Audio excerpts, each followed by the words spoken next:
नमस्कार दोस्तों, फतेह क्लासेस में आपका स्वागत है। आज हम विदुर नीति प्रथम अध्याय उद्योग पर्व 34वें अध्याय का अध्ययन कर रहे हैं और इसके अंतर्गत आज हम श्लोक संख्या 36 का अध्ययन करेंगे। जैसा कि आपको पूर्व वीडियो में बताया गया है कि यहाँ पर महात्मा विदुर जो है धृतराष्ट्र को उपदेश दे रहे हैं कि राजा को क्या करना चाहिए, क्या उचित है, क्या अनुचित है और किस तरह से कार्य करना चाहिए राजा को, उसके विषय में बता रहे हैं। तो यहाँ उसी श्रृंखला में हम इसके अगले श्लोकों का अध्ययन करेंगे आगे। यहाँ पर श्लोक संख्या 36 देखिए। यद अतप्तं प्रणमति न तत् संतापयन्तम् अपि यच्च स्वं नतं दारु न तत् सन्मयंत अपि। यहाँ पर इसके शब्दार्थ इस प्रकार से होंगे। यहाँ पर जो है संतापयन्तम अपि, यहाँ पर यण संधि का प्रयोग हुआ है। दूसरा यहाँ पर यत व तत् शब्द जो है अव्यय शब्द है। अव्यय वे होते हैं जिनके रूप नहीं चलते हैं, जिनका लिंग वचन रूप में परिवर्तन नहीं आता है, वे अव्यय पद कहलाते हैं, शब्द कहलाते हैं। तो यहाँ पर हम बात करते हैं श्लोक संख्या 36 के शब्द अर्थों की।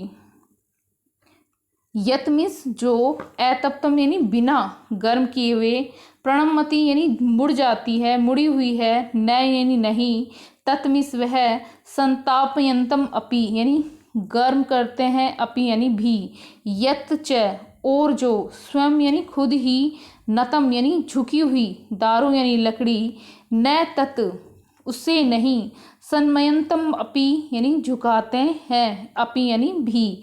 इसका अन्वय कर लिया हमने। अब हम इसके अनुवाद करेंगे कि जो धातु बिना गर्म किए हुए मुड़ जाती है उसे आग में नहीं तपाते हैं, और जो लकड़ी स्वयं झुक जाती है उसे लोग झुकाने का प्रयत्न नहीं करते हैं। तो यहाँ पर जो है कि जो पहले से ही झुका हुआ है उसे लोग झुकाने का प्रयास नहीं करते हैं। तो अपना कार्य जो है व्यक्ति को स्वाभाविक रूप से करते रहना चाहिए, अन्यथा लोग उसे जो है बलपूर्वक झुकाते हैं, बलपूर्वक उस कार्य को करवाते हैं। तो संसार का यही नियम है। इस प्रकार से इस श्लोक के माध्यम से बताया गया है। अब हम श्लोक संख्या 37 देखेंगे। एतयो उपमया धीर सन्मेत बलियसे इंद्राय स प्रणमते नमते यो बलियसे। यहाँ पर इसके शब्द अर्थ इस प्रकार से होंगे।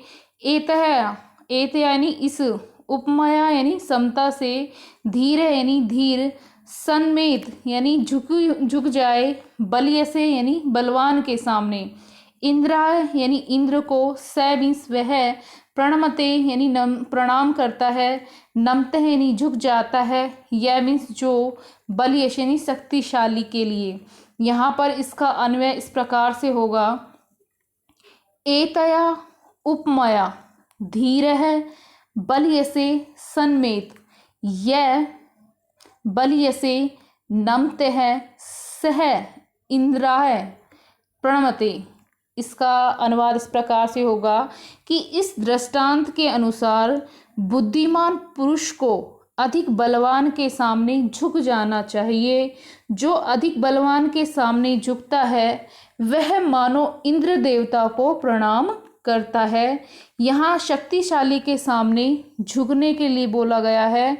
एक हिंदी में दोहा भी है कि सबके सहायक सबई सहायक सबल के, निर्बल के न को सहाय, पवन जरावत आग को दीप ही देत बुझाए।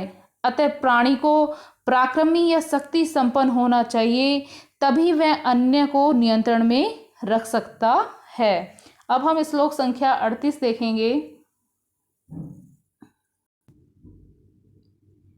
पैजन्यनाथः पशवो राजनो मंत्री बांधवा, पतियो बांधवा स्त्रीणाम ब्राह्मण वेद बांधवः। यहाँ पर इसके शब्द अर्थ इस प्रकार से होंगे। पैजन्यनाथा, यहाँ पर पैजन्य का अर्थ होता है बादल और नाथा का अर्थ होता है स्वामी, कि बादल स्वामी हैं जिनके, पशव है यानी पशु, राजन है यानी राजा लोग, मंत्री बांधवा मंत्रीगण जो है बंधु हैं जिनके, पतिया यानी पति, बांधवा यानी स्वामी, स्त्रीणाम यानी स्त्रियों के, ब्राह्मणा ब्राह्मणों के, वेद बांधवः वेद हैं बांधव जिनके। यहाँ पर इसका अन्वय इस प्रकार से होगा, पशवः पैजन्यनाथः, राजना मंत्री बांधवा, स्त्रीणां पतिया बांधवः, ब्राह्मणा वेद बांधवा। इस प्रकार से इसका अनुवाद इस प्रकार से होगा कि पशुओं के रक्षक या स्वामी बादल हैं, राजाओं के सहायक हैं मंत्री, स्त्रियों के बंधु और रक्षक कौन है, पति, और ब्राह्मणों के बांधव हैं वेद। यहाँ पर जो है पशु, राजा, स्त्री और ब्राह्मण के संबंध में क्रमशः बादल, मंत्री, पति तथा वेद का महत्व प्रतिपादित किया गया है। यहाँ पर नाथ और बांधव दो शब्दों का प्रयोग किया गया है। नाथ का अर्थ होता है स्वामी, प्रभु या फिर पति इसके लिए, और बांधव का अर्थ होता है बंधु, मित्र, भाई। बंधु वो नाते रिश्तेदार जो भी हैं वो बांधव के अंतर्गत आते हैं। तो यहाँ पर पशु, राजा, स्त्री और ब्राह्मण के संबंध में बताया गया है कि पशुओं के जो स्वामी हैं वो है बादल, और राजा के जो बंधु हैं वो है मंत्रीगण, और स्त्री के जो स्वामी हैं वो हैं पति, और वेद ब्राह्मण जो है वो वेद के उनके बांधव कहलाते हैं, बंधु कहलाते हैं। ब्राह्मण वेदों के माध्यम से ही जो है अपने शास्त्रार्थ कर पाते हैं, अतः ब्राह्मणों के बांधव हैं वेद। अब हम श्लोक संख्या 39 का अध्ययन करेंगे। सत्येन रक्ष्यते धर्मो विद्या योगेन रक्ष्यते, मृज्या रक्ते रूपम कुलम व्रतेन रक्ष्यते। यह इसमें यहाँ पर इसके शब्दार्थ इस प्रकार से होंगे, सत्येन, सत्येन में तृतीय विभक्ति है, सत्य से धर्मा रक्ष्यते, सत्य से धर्म की रक्षा होती है, विद्या यानी विद्या की, योगेन यानी योग से, रक्षते यानी रक्षा की जाती है, मृज्या यानी सफाई से, रक्षते रक्षा की जाती है, रूपम यानी सुंदरता की, कुलम यानी कुल की, व्रतेन यानी चरित्र से, रक्षते यानी रक्षा की जाती है।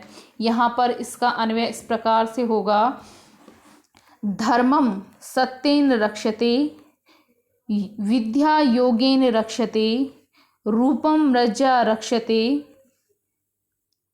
कुलम व्रतेन रक्षते। यहाँ पर इसका अनुवाद इस प्रकार से होगा कि सत्य से धर्म की रक्षा होती है, और योग से विद्या सुरक्षित रहती है, और सफाई से सुंदरता की रक्षा होती है, और सदाचार से कुल की रक्षा होती है।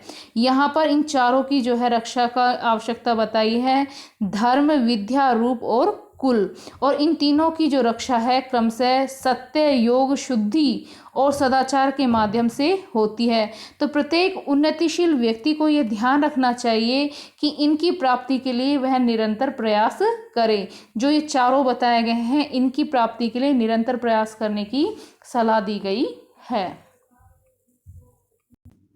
श्लोक संख्या 40 देखिए, मानेन रक्षते धान्यम अश्वान रक्षति अनुक्रम है, अभीक्षण दर्शनम गाश्च स्त्रियो रक्षया कुचलत है। यहाँ पर इसके शब्दार्थ इस प्रकार से होंगे, मानेन यानी तोल से, रक्षते यानी रक्षा की जाती है, धान्यम यानी अनाज की, अश्वान यानी घोड़ों की, रक्षति यानी रक्षा, अनुक्रम यानी फेरने से, अभीक्षण दर्शनम यानी बार बार देखभाल से, गाहश्च यानी गायों की, स्त्रियाँ यानी स्त्रियों की, रक्षा यानी रक्षा की जानी चाहिए, कुचैलतः यानी मैले वस्त्रों से, कु यहाँ उपसर्ग आया है, चैलतः इनमें वस्त्रों के लिए है। तो यहाँ पर इसका अनुवाद अन्वय इस प्रकार से होगा, धान्यम माने रक्ष्यते, अनुक्रम अश्वान रक्षति, गाश्च अभीक्षण दर्शनम रक्षति, स्त्रियां च कुचलतः रक्षया। यहाँ इसका अनुवाद इस प्रकार से होगा कि तोलने से तो अनाज की रक्षा होती है, और फेरने से यानी घोड़ों को घुमाने से वे सुरक्षित रहते हैं, बार बार घूमते रहते हैं तो उससे घोड़े सुरक्षित रहते हैं, कि फेरने से घोड़े सुरक्षित रहते हैं। और बार बार देखभाल करने से गौ की और मैले वस्त्रों से स्त्रियों की रक्षा होती है। तो यहाँ पर जो है अनाज, अश्व, गाय व स्त्री, इन चारों की सुरक्षा को अत्यंत आवश्यक बताया है और इनकी रक्षा के उपाय भी यहाँ बता दिए गए हैं। आज की इस वीडियो के माध्यम से हम इन्हीं श्लोकों का अध्ययन करेंगे। आगे क्रमगत जो है वीडियो के माध्यम से हम विदुर नीति के 34 अध्याय का संपूर्ण अध्ययन करेंगे। धन्यवाद दोस्तों।